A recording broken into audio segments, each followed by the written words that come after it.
வணக்கம். தாய் கொடுத்த தாய்ப்பாலுக்கு வணக்கம். என் தாய்க்கு தமிழ் கொடுத்த தமிழ் பாலுக்கு வணக்கம். பிராமணர்கள் கோயில்ல அர்ச்சனை பண்ண வேண்டிய காரணம் என்ன? பிராமணர்கள் ஏன் கோயில்ல அர்ச்சனை பண்றாங்க அப்படின்னா, பிராமணர்கள் தான் இந்த நாட்டோட ஆசிரியர்கள். நடிகர் அப்படின்னா நடிகர் சங்கத்துக்குள்ள வந்துடுறாங்களா, டிரைவர் அப்படின்னா டிரைவர் ஓட்டுநர் சங்கத்துக்குள்ள வந்துடுறாங்களா, மூட்டை தூக்குறாங்க அப்படின்னா மூட்டை தூக்கும் தொழிலாளி கூலி தொழிலாளிக்குள்ள வந்துடுறாங்களா, ஆசிரியர் அப்படின்னா ஆசிரியர் சங்கத்துக்குள்ள வந்துடுறாங்களா. அதே மாதிரிதான் இன்னைக்கு இருக்கிற பிராமணர்கள் அன்னைக்கு இருந்த ஆசிரியர்கள். நம்ம பாட்டை முப்பாட்டை அப்பனுக்கும் நம்ம பாட்டை முப்பாட்டை அப்பனுக்கு பாடம் சொல்லி கொடுத்தது பிராமணர்கள். கல்வி கோயில்ல தான் இருந்துச்சு. கோயில் ரெண்டு விஷயத்துக்காக கட்டப்பட்டது. ஒண்ணு பொருளாதாரம், இன்னொன்னு கல்வி கூடம். இந்த ரெண்டும் கோயில்ல தான் இருக்கும். கோயில் இருக்கிற ஊர்ல தான் வாழ முடியும். கோயில் இல்லாத ஊர்ல வாழ முடியாது. கோயில் இல்லைன்னா பிச்சை தான் எடுக்கணும் சாப்பாட்டுக்கு. ஏன்னா விவசாயம் இருக்காது. விவசாயம் இருக்கணும்னா கோயில் இருந்தா தான் விவசாயம் இருக்கும். நீங்க எல்லா கோயிலையும் பாருங்களா, கோயிலை சுத்தி அவ்வளவு விவசாய கடையும் கைவினை பொருட்களாக தான் இருக்கும்.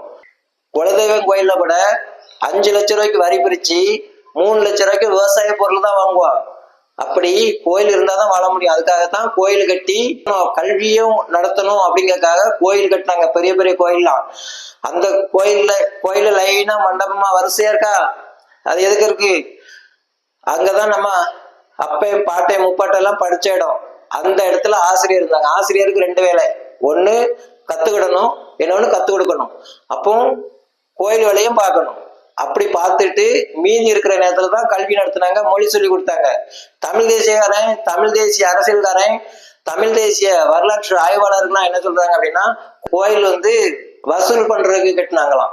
வசூல் பண்றதுக்கு ஒரு கோயிலை கட்டுறான் அப்படின்னாக்கா 2 வருஷத்துல இல்ல 1 வருஷத்துல கட்டி முடிச்சிருவான். வசூல் பண்றதுக்கும் வரி வசூல் பண்றதுக்கு 40 வருஷம் 50 வருஷம் கஷ்டப்பட வேண்டிய அவசியம் என்ன? 50 வருஷமா கஷ்டப்பட்டு தான் ஒருத்தன் வரி வசூல் பண்ணா. அந்த அளவுக்கு தமிழ் தேசியம் வேணா முட்டாளா இருக்கலாம். இங்க இருக்கிற மன்னர்களும் ஆசிரியர்களும் முட்டாள் கிடையாது. இங்க இருக்கிற நாட்டுல இருக்க மன்னர்கள், ஆசிரியர்கள், மொழி கத்து கொடுத்தவங்க முட்டாள் கிடையாது. கோயிலை கட்டினது ஒண்ணு கல்வி சொல்லிக் கொடுக்கவும், பொருளாதாரத்தை விவசாயத்தை செழிக்க வைக்கவும் அப்படிங்கறதுக்காகத்தான். கோயில் கட்டின விஷயம் ஒண்ணு கல்வி சொல்லிக் கொடுக்கணும், பள்ளிக்கூடத்துக்காகவும் விவசாயத்துக்காகவும் பொருளாதாரத்துக்காகவும் தான் கட்டினது. இந்த 2 தான், வேற எதுவுமே கிடையாது. அதுக்காகத்தான் கோயில் கட்டியிருந்தாங்க. அந்த கோயில்ல நம்ம தாத்தையும் பாட்டம் எல்லாம் படிச்ச இடம் தான் கோயில்.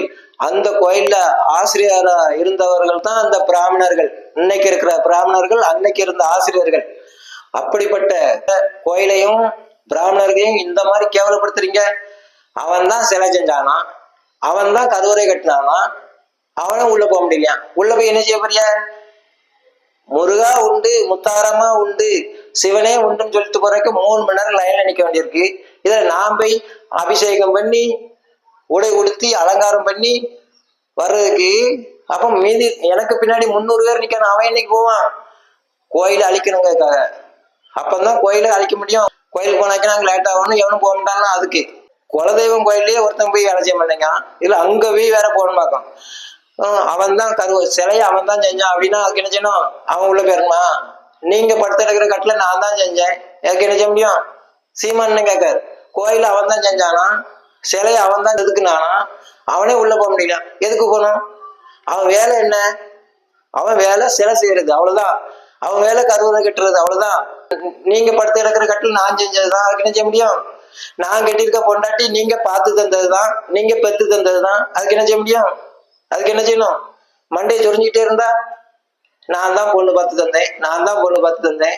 ஆமா, யாரு இல்லைன்னா என் பொண்டாட்டி கழுத்துல நடக்கிற தாலி நீங்க எடுத்து தந்ததுதான்.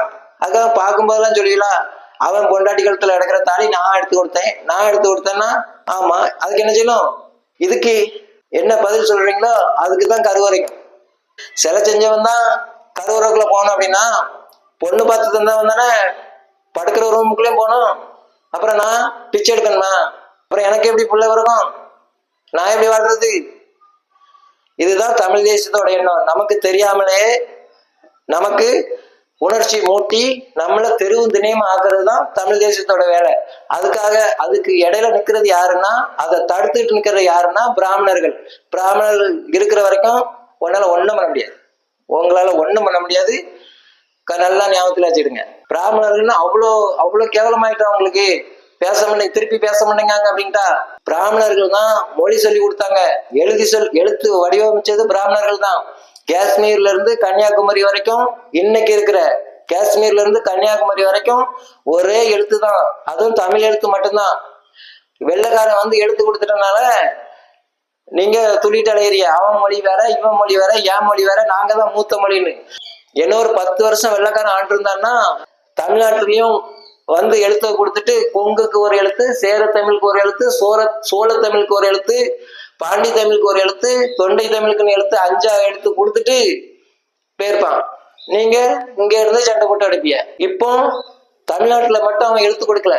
அதனால குஜராத்ல ஒரு கல்வெட்டு கிடைச்சா நேர தமிழ்நாட்டுக்கு வருது, இந்தோனேசியால ஒரு தமிழ் கல்வெட்டு கிடைச்சா நேர தமிழ்நாட்டுக்கு வருது. காரணம் என்ன? அது இந்தியாவுக்கு வர வேண்டியது, இந்த நம்ம நாட்டுக்கு வர வேண்டியது தவிர ஒரு மாநிலத்துக்கு சொந்தமானது கிடையாது, ஒரு நாட்டுக்கு சொந்தமானது. சும்மா ஆடுறீங்க உங்க பாட்டுக்கு, எதையுமே படிக்கிற கிடையாது. தமிழ் தேசிய வரலாறு, தமிழ் தேசிய புத்தகம், தமிழ் தேசிய ஆசிரியர்கள், தமிழ் தேசிய கட்டுரைகள், தமிழ் தேசிய வரலாற்று பதிவுகள், தமிழ் தேசிய ஒட்டுமொத்த சிந்தனை, எண்ணம், கொள்கை எல்லாத்தையும் மூட்டை கட்டி தீய வச்சு கொளுத்தல இந்த நாட்டுல. என்ன அதை செஞ்சுட்டு தான் அடுத்த வேலை. தர்மத்தின் வாழ்வதனை சூது கவ்வும், பின் இறுதியில் தர்மமே வெல்லும். ஜெய்ஹிந்த்.